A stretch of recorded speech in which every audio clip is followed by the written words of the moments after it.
مثلاً جین مت، یہ ہندوستان میں سب سے زیادہ علم رکھنے والی قوم ہے، اس کا تعلیمی گراف 74.3% ہے، اور اس کے بعد بدھ مت، اس کا تعلیمی گراف 71.8% ہے، اور اس کے بعد ہندو مت، اس کا تعلیمی گراف 63.6% ہے، جبکہ سب سے آخر میں شمار ہونے والی قوم ہماری امت مسلمہ ہے۔ ادع إلى سبيل ربك بالحكمة والموعظة الحسنة۔ السلام علیکم ورحمۃ اللہ وبرکاتہ۔ الحمد للہ وحدہ والصلاۃ والسلام علی رسولہ الکریم، اما بعد۔ آج اس انجمن میں میری تقریر کا عنوان ہے علم کی اہمیت و افادیت۔ سامعین کرام، اسلام اللہ تبارک و تعالیٰ کا ایک پسندیدہ مذہب ہے جس کی حفاظت کے مختلف ذرائع ہیں۔ انہی ذرائع میں سے ایک اہم ذریعہ تعلیم و تعلم ہے۔ لفظ تعلیم علم سے مشتق ہے، جو ایسے اثر و علامت کو کہتے ہیں جس کے ذریعے آدمی دوسرے سے ممتاز و نمایاں ہو۔ یہ جہل کا برعکس ہے۔ ابن منظور نے کہا العلم نقیض الجہل، اور اصطلاحی تعریف کرتے ہوئے جرجانی نے کہا العلم هو الاعتقاد الجازم المطابق للواقع، یعنی علم وہ مضبوط اعتقاد ہے جو واقعی حال کے مطابق ہو۔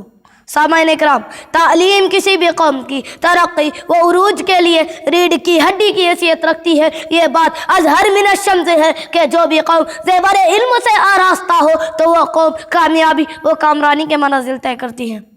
آج مسلمان تعلیم کی اہمیت و افادیت سے ناآشنا ہے، بالخصوص قریوں اور دیہاتوں میں رہنے والے مسلمانوں کے قلوب و اذہان میں تعلیم کی افادیت بالکل ہی ختم ہو چکی ہے، اور دوسری اقوام ہم سے آگے بڑھ چکی ہے۔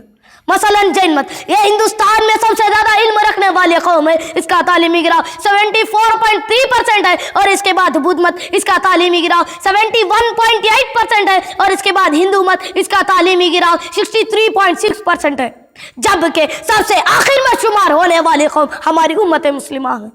صرف ہندوستان ہی نہیں بلکہ انڈین نیوز پیپر کے مطابق پاکستان، بنگلہ دیش، افغانستان جیسے کئی ممالک ہیں جن میں مسلمان تعلیمی اعتبار سے بہت پیچھے ہیں۔ شاعر کہتا ہے گواہ دی ہم نے جو اصلاح سے میراث پائی تھی، ثریا سے زمین پر آسمان نے ہم کو دے مارا۔ حالانکہ دین اسلام نے تعلیم پر اس قدر زور دیا ہے اور اس کی اہمیت بتائی ہے، دنیا کے کسی بھی مذہب میں بھی ایسی مثال نہیں ملتی۔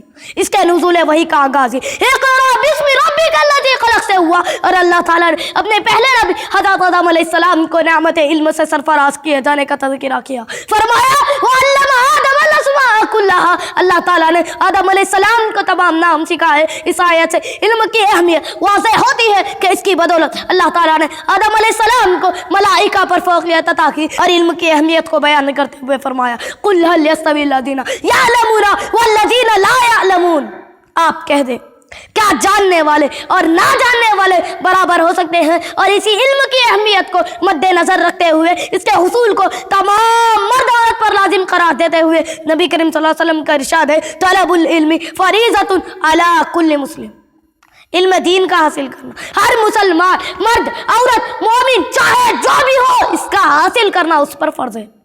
لہذا ضرورت اس بات کی ہے کہ ہم لوگ علم کی اہمیت و افادیت کو سمجھیں۔ آخر میں اللہ تعالیٰ سے دعا ہے کہ اللہ تعالیٰ ہمیں علم کو سیکھنے اور سکھانے کی توفیق دے، اور تعلیمی اعتبار سے مسلمانوں کو پہلے نمبر آنے کی توفیق دے۔ آمین ثم آمین، وآخر دعوانا ان الحمد للہ رب العالمین۔ السلام علیکم ورحمۃ اللہ وبرکاتہ۔